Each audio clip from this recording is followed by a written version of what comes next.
Hello അസ്സലാമു അലൈക്കും പുതിയ വീഡിയോയിലേക്ക് എല്ലാവർക്കും സ്വാഗതം. ഇന്നത്തെ എൻ്റെ റെസിപ്പി സോയാ ഫ്രൈ റെസിപ്പി ആട്ടോ.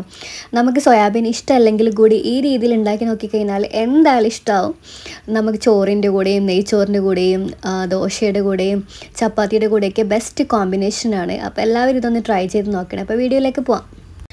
ഞാനിവിടെ 1 കപ്പ് സോയാബീൻ എടുത്തിട്ടുണ്ട്. അതൊരു ബൗളിലേക്ക് ഇട്ട് കൊടുക്കാം. എന്നിട്ട് ഇതൊന്ന് നല്ല ചൂടുവെള്ളം ഒഴിച്ചിട്ട് ഇതൊന്ന് ഒരു 5-10 മിനിറ്റെങ്കിലും ഒന്ന് കുതിരാൻ വേണ്ടി വെക്കുക. അപ്പോഴേക്കും അത് നന്നായിട്ട് സോഫ്റ്റായി കിട്ടും. ഇനി ആ ചൂടുവെള്ളം മാറ്റിയിട്ട് പച്ചവെള്ളത്തിൽ ഇങ്ങനെ പിഴിയുന്നതായിരിക്കും നല്ലത്. നന്നായിട്ട് ഇതൊന്ന് പിഴിഞ്ഞെടുക്കുക. 1-2 തവണ മുഴുവനായിട്ട് ഇതേപോലെ ഒന്ന് പിഴിഞ്ഞെടുക്കുക.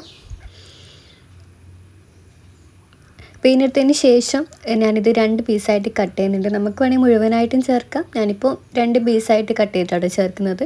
ഇനി ഇതിലേക്ക് ഒരു 1/2 ടീസ്പൂൺ മുളക് പൊടിയും കുറച്ച് മഞ്ഞൾപ്പൊടിയും ആവശ്യത്തിന് ഉപ്പും ഇട്ടിട്ട് നന്നായിട്ട് ഇതൊന്ന് മിക്സ് ചെയ്തെടുക്കാം.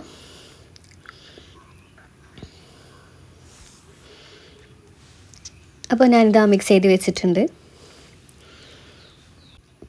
ഇനിയൊരു പാൻ അടുപ്പത്ത് വെച്ചിട്ടുണ്ട്. അതിലേക്ക് ഞാൻ വെളിച്ചെണ്ണ ചേർത്ത് കൊടുക്കുന്നുണ്ട്. ഒരു 1.5 ടേബിൾ സ്പൂണുള്ള വെളിച്ചെണ്ണ ചേർത്ത് കൊടുക്കുന്നുണ്ട്. അതിലേക്ക് ഞാനൊരു 1/2 ടീസ്പൂണ് ചെറിയ ജീരകം ചേർത്ത് കൊടുക്കുന്നുണ്ട്. ജീരകത്തിൻ്റെ ടേസ്റ്റ് എനിക്കിഷ്ടമാണ്. അത് ഇഷ്ടമല്ലാത്തവരുണ്ടെങ്കിൽ അത് സ്കിപ്പ് ചെയ്യാം. ഇനി ഇതിലേക്ക് 2 ഉള്ളി ചെറുതായിട്ട് കട്ട് ചെയ്തതും കൂടി ചേർത്ത് കൊടുക്കുന്നുണ്ട്. എത്ര അളവിലാണോ സോയാബീൻ എടുക്കുന്നത് അതനുസരിച്ചിട്ട് ഉള്ളിയുടെ അളവിൽ മാറ്റം വരുത്തണം കേട്ടോ. ഞാനിപ്പോൾ 2 മീഡിയം സൈസ് ഉള്ളിയാണ് ഇതിലേക്ക് ചേർത്ത് കൊടുക്കുന്നത്.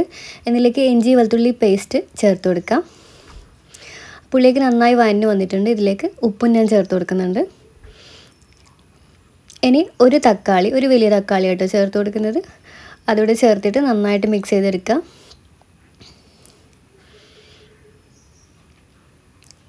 ഇനി അതിലേക്ക് ഒരു പച്ചമുളക് ചേർത്ത് കൊടുക്കുന്നുണ്ട്. ഇനി ഇതിലേക്ക് പൊടികൾ ചേർത്ത് കൊടുക്കുക. 1 ടീസ്പൂൺ മുളക് പൊടിയും ഒരു 1/4 ടീസ്പൂൺ മഞ്ഞൾപ്പൊടിയും കുറച്ച് ഗരം മസാലയും പിന്നെ നമുക്ക് വേണമെങ്കിൽ കുരുമുളക് പൊടിയും ചേർത്ത് കൊടുക്കുക. എല്ലാം കൂടി ചേർത്തിട്ട് നന്നായിട്ടൊന്ന് മിക്സ് ചെയ്തെടുക്കാം. അപ്പോൾ പൊടികളുടെ പച്ചമുളകൊന്ന് മാറിക്കഴിഞ്ഞാൽ ഇതിലേക്ക് നേരത്തെ നമ്മൾ ചെയ്ത് വെച്ചിരിക്കുന്ന സോയാബീനും കൂടി ഇതിലേക്ക് ചേർത്ത് കൊടുക്കുക. എന്നിട്ട് നന്നായിട്ട് ഇതൊന്ന് മിക്സ് ചെയ്തെടുക്കുക.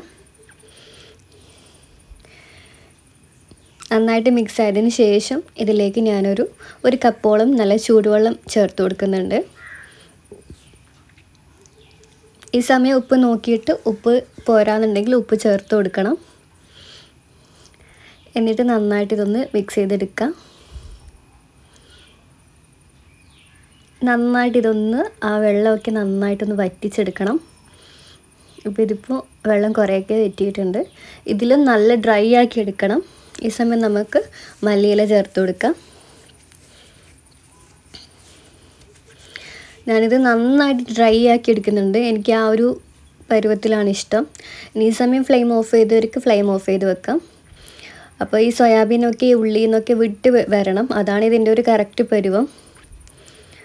അപ്പോൾ അതേപോലെ നല്ല ഡ്രൈ ആയി വന്നിട്ടുണ്ട്. ആ സമയത്ത് ഞാനൊരു 1 ടീസ്പൂണോളം സോയാ സോസ് ചേർത്ത് കൊടുക്കുന്നുണ്ട്. എന്നിട്ട് നന്നായിട്ടൊന്ന് മിക്സ് ചെയ്തെടുക്കുക.